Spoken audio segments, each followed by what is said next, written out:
Python पाठशाला में आपका स्वागत है। पिछले कुछ वीडियोस में हमने देखा था कि हम स्टार पैटर्न को कैसे प्रिंट कराते हैं, ये सारी हमने देखा था। अब हम देख रहे हैं कि नंबर से हमें पैटर्न बनाना है और उसका कैसे प्रिंट कराएंगे। ठीक है, उस चीज़ को उसके लिए हम लॉजिक कैसे बिल्ड करेंगे, उसको हम कैसे प्रिंट कराएंगे, ये सारे भी इंटरव्यू में पूछे जाते हैं। एज अगर आप फ्रेशर हो तो आपको इंटरव्यू में ऐसे पैटर्न भी पूछे जाते हैं। स्टार पैटर्न तो फेमस है, लोग स्टार पैटर्न प्रिंट करा देते हैं, लेकिन नंबर से पैटर्न प्रिंट कराना हो तो मैं कुछ नंबर से भी पैटर्न बना के उसको कैसे प्रिंट कराना है उसको भी मैं बताऊंगा। तो पहला मेरा ये है कि नंबर से इस पैटर्न को कैसे, नंबर्स वाले पैटर्न में पहला ये है हमारा ये पैटर्न, इसको पाइथन में कैसे प्रिंट कराना है, इसके लिए हम लॉजिक देखेंगे और इसको कैसे प्रिंट कराना है, इसके लिए कोड कैसे लिखेंगे, ये चीज़ें हम इस वीडियो में देखने वाले हैं। ठीक है, तो सबसे पहले हम एक नंबर इनिशियलाइज करेंगे, नंबर इक्वल टू 1। ये होगा कि हमारी वैल्यू 1 से 1 पहले प्रिंट होगी, फिर 2 3 4 5 6 7 8 9 10 11 12 13 14 15। ठीक है, तो ये हमारा एक नंबर इनिशियलाइज हो गया। फिर जो हमारा लूप, हम रो के लिए हम एक लूप चलाते हैं, फॉर आई इन रेंज 1 से लेकर 6 तक। हमारी जो रो है 1 to 5 रो है, तो मैं 6 तक इस लूप को ले रहा हूँ। फिर दूसरा मैं लूप चलाऊंगा जे इन रेंज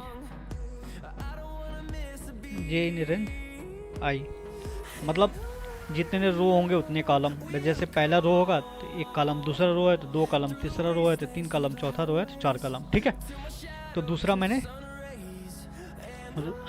लूप चलाया कॉलम के लिए। ठीक है, तो जो पहला कॉलम होगा हमारा, पहले रो का पहला कॉलम है, उसमें हमें सिंपली मैं प्रिंट करा दे रहा हूँ 1 प्रिंट कराना है पहले रो के पहले कॉलम में। ठीक है, तो मैंने नंबर लिया है, इसको मैं ऐसे ही यहाँ पे प्रिंट करा दे रहा हूँ। ठीक है, फिर उसके बाद क्या देख रहे हैं कि हम जब भी ये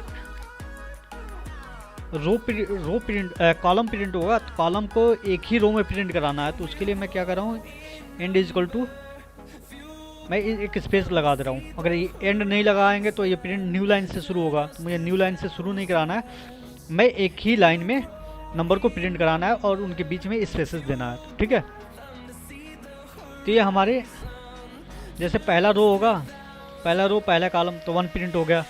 फिर ये दूसरा रो चालू होगा, दूसरा रो होगा तो आई की वैल्यू 2 हो जाएगी। आई की वैल्यू 2 होगी तो ये 2 बार लूप चलेगा। तो फिर पहले के लिए दूसरा रो पहले कॉलम के लिए नंबर की वैल्यू 2 हो जानी चाहिए। मैं यहाँ पे simple number value equal to 1। जब भी कोई भी कॉलम प्रिंट हो तो हमारी जो नंबर की वैल्यू है 1 से इंक्रीज़ करता है, क्योंकि देख रहे हैं जब भी हमारी रो चेंज हो रही है तो नंबर 1 से इंक्रीज़ कर जा रहा है। ठीक है, जैसे ही एक रो कंप्लीट हो जाएगा तो दूसरे रो के लिए हम फिर न्यू लाइन से हमारा न्यू लाइन से एग्जीक्यूशन होना चाहिए। ठीक है, तो उसके लिए मैंने सिंपली पैटर्न प्रिंट को कॉल करा दिया, जिससे वो न्यू लाइन से पैटर्न को प्रिंट कराए। ठीक है,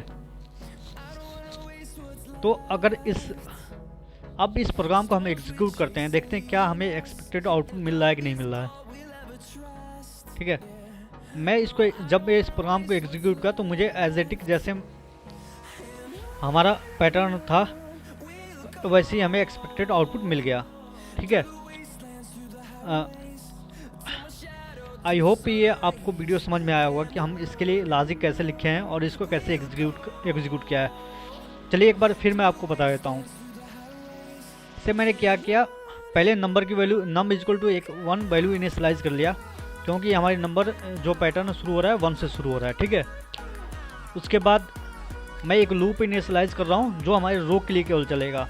रो 1 से 5 तक है, तो 1 से 5 के लिए मैंने एक पहले रो, फिर कॉलम के लिए, मतलब जितने रो होंगे उतने कॉलम प्रिंट होंगे, तो उसके लिए मैंने एक और लूप चलाया जो आई तक चलेगा। ठीक है, आई की वैल्यू 1 होगी तो 1 टाइम, 2 होगी तो 2 बार, 3 होगी तो 3 बार। ठीक है, तो फर्स्ट बार जब लूप चलेगा ये तो 1 प्रिंट हो जाएगा। फिर जब दूसरे बार चले तो ये हमें मैं नंबर को इंक्रीज़ करा दे रहा हूँ, नंबर 2 हो जाए, फिर 3 हो जाए, फिर 4 हो जाए। और जब ये नंबर प्रिंट हो, जब हम एक रो में हो, ये हमारे जब पहली बार ये जब भी ये लूप चलेगा तो ये एक रो को रिप्रेजेंट कर रहा है। जब ये हमारा अभी हम एक ही पहले अगर रो में है तो ठीक है, हम जिस रो में हम प्रिंट कराएंगे सारे को एक ही रो में प्रिंट कराना है, हमें बीच में स्पेस लगा देना, हमें न्यू लाइन नहीं चाहिए। ठीक है, इसलिए मैंने एंड इक्वल टू स्पेस लगा दिया। ठीक है, एक स्पेस। फिर जब दूसरा रो चालू हो तो दूसरा रो न्यू लाइन से शुरू हो, इसके लिए हम यहाँ पे सिंपली प्रिंट लगा दिया। ठीक है, प्रिंट ये क्या करेगा, न्यू लाइन से स्टार्ट करेगा। जो नेक्स्ट इटरेशन आएगा उसको न्यू लाइन से स्टार्ट करने के लिए हमने सिंपली यहाँ पे प्रिंट लगा दिया है। ठीक है, आई होप ये आपको समझ में आया होगा। अगर वीडियो समझ में आया हो, अच्छा लगे तो वीडियो को लाइक करें, चैनल पर नए हैं तो चैनल को सब्सक्राइब करें। Thank you guys.